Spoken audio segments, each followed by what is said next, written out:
setting out to what I really started to do. We're getting close to the perfect surfboard, but we're not there yet.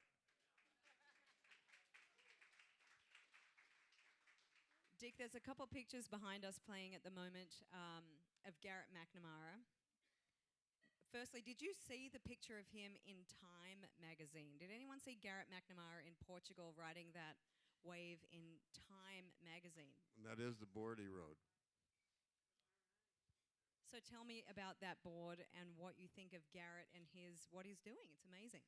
Well, that board, Garrett, we had five foam boards cut on the computer at CDR, which was out in Barbers Point. They went out of business.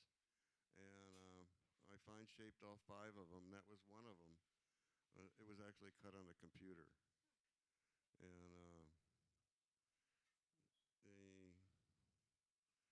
I made him just a few more off the same computer cut since then. And tell me a little bit, because I really don't know very much about tow boards, and there may be some company that I have here. Can you tell us a little bit in the differences between a traditional board and a tow board, and how you have to approach creating those? You know, the tow board is to be really low drag, so there's very little rocker in the bottom, a full concave bottom. I'm finding that just a little flatness and a V entry helps free up the nose, and then a concave going right out the back is what they really work. That's the way they work the best.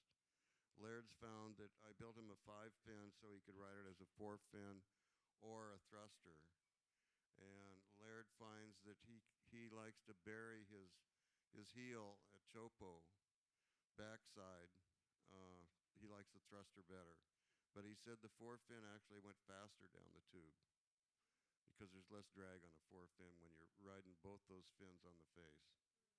And it seems those outer reef waves, you compare the wave of, Chopu here, Nazare in Portugal, Jaws. Some of these outer reef waves they're so different in their thickness and their size. So that was the one that was in Time magazine. It's pretty awesome, isn't it? That's the wave we rode.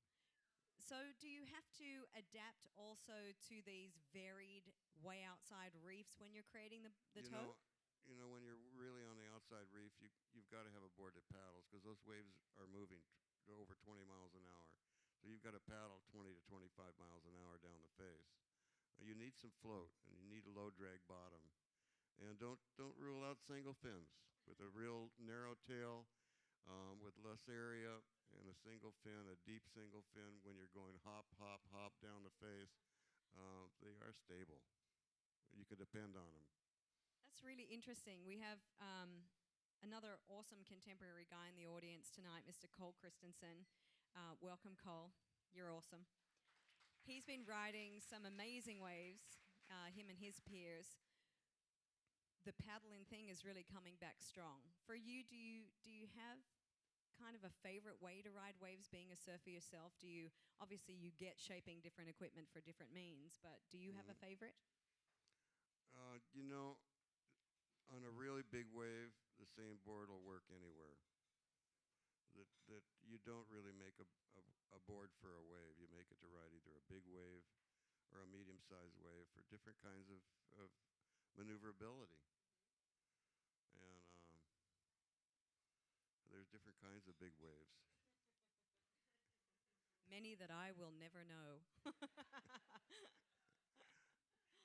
So this looks like gobbledygook to me, and I feel offended to even say that about myself because my dad shaped surfboards with Terry Fitzgerald back in the day. And to me, looking at that, I mean, it's not lined up with the stringer, Dick. How do you even just decide where that template goes? It's so amazing what you can do with shapes. Well, you have to have a lot of templates, and templates are from successful boards. And putting together different combinations of these templates is what shaping's all about. And that's why it's interesting. The templates are like, they have them for clothing, for cutting out their templates and whatnot. And we do it. We have to have 25 or 30 templates in our shaping room because that's how many different kinds of boards we're making. And I heard that once there were either templates shipped here from Australia or from here to Australia, but somebody had them upside down and started shaping boards upside down. Is that true? I haven't heard that one. Because they're kind of they're some of them are even double-sided. Like this one just has the one curve, but some of them even have a different template on the inside of the end, and apparently they got Well, confused. that's so that we can make the template shorter. We do it the tail on one end and the nose on the other end. The number of businesses that you've had making surfboards over 50 years, I'm wondering if you have business advice, because surfboard making is a tough business. Hmm. Do you have advice from the business side? Well, you need a good lawyer.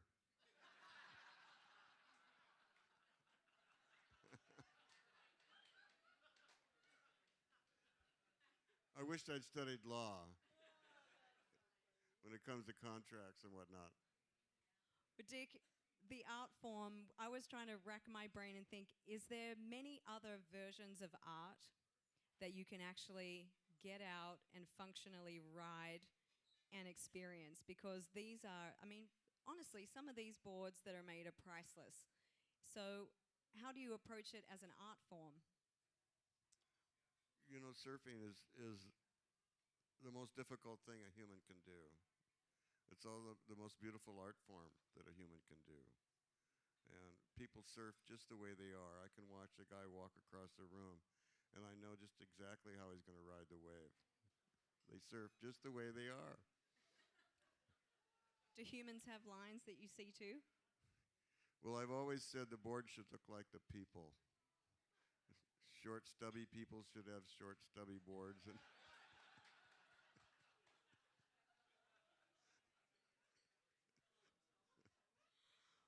We started off, and you said that Hawaii was an important place, and you had many opportunities to further a career and probably make a whole lot more money if you had stayed on the mainland in California, perhaps. When you look back across 5 decades now, what is the, beyond just being the home of surfing, but having all these big waves that we have on the North Shore here, does anything come close in terms of what it's been able to afford you? the people, Michael Ho and Mark Fu and everybody that I've worked with, um, are the most aware people on the planet. And I've had the honor of being able to work with them in a closed kind of relationship. These really aware, intelligent people, and that is the beautiful thing. What are you working on now? What's your next step to perfection? I'm getting more involved in the stand-up surfing thing. It is the same moves we do on a surfboard, only in slow motion.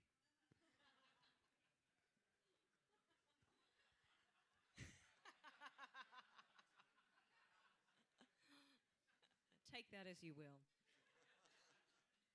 This shot with Buffalo, give us a good Buff story. We had one tonight, but give us an inside scoops on Buff.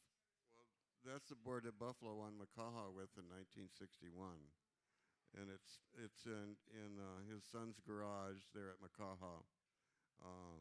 It's still in great shape. It was clear when he won Makaha that around 1980, he said they put black on the rails to cover up a few fractures and whatnot, dings. But it's still in perfect shape.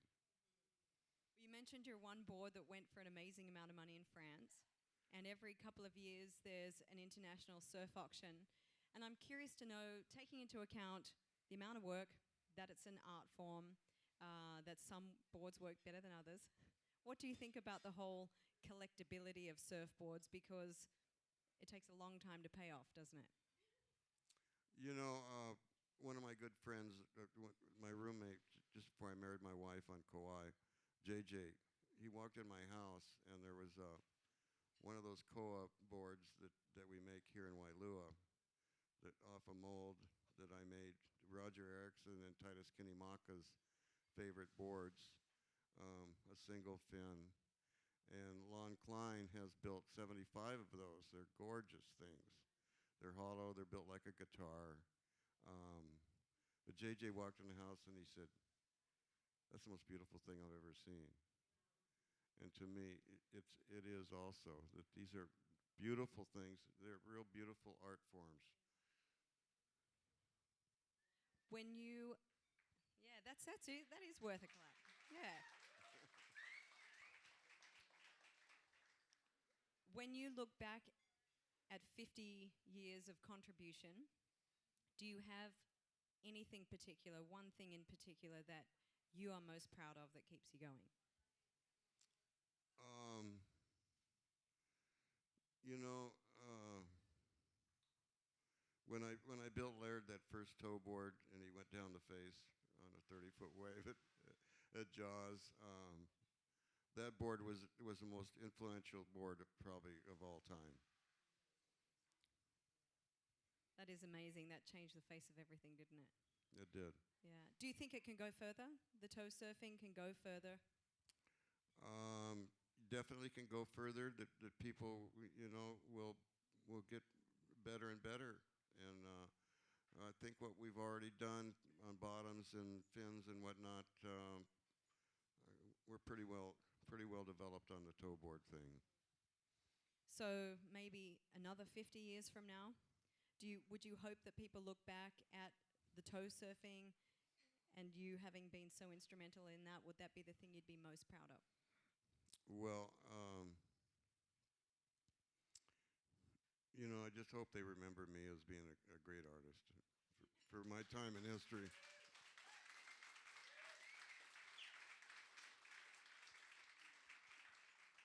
Dick, part of Talking Story is that we cut at a certain point so that people can actually come and have a little private talk story with you too, rather than try to hand a microphone around and put people on the spot to ask you a question.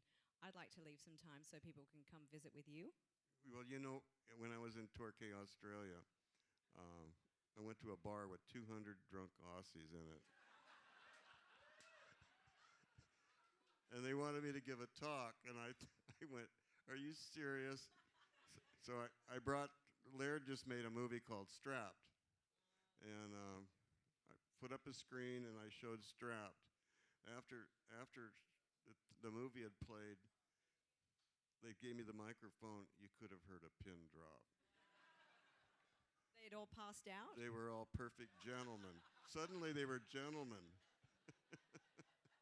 Well, I'd like to think we're way more civilized here on the North Shore, even though I am sort of part Australian. So thanks so much for putting up with us, Dick. And I want to leave a little bit of time for everybody. We also have a handful of Dick Brewer shirts. Might be an idea to grab one and even get it really signed tonight. We'll have those. We'll bring them up here. They're $20. We've got a size assortment. But Dick, we're so proud of our board. We are ultimately proud of you, and we're really glad that you came over to Oahu. Thank you so much. Well, thank you very much, Jody. Thank you.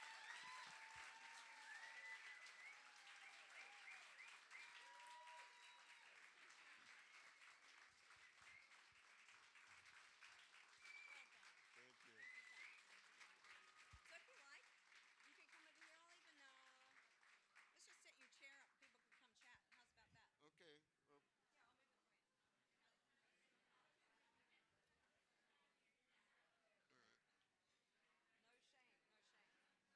shame. No shame, folks. Come have a chat.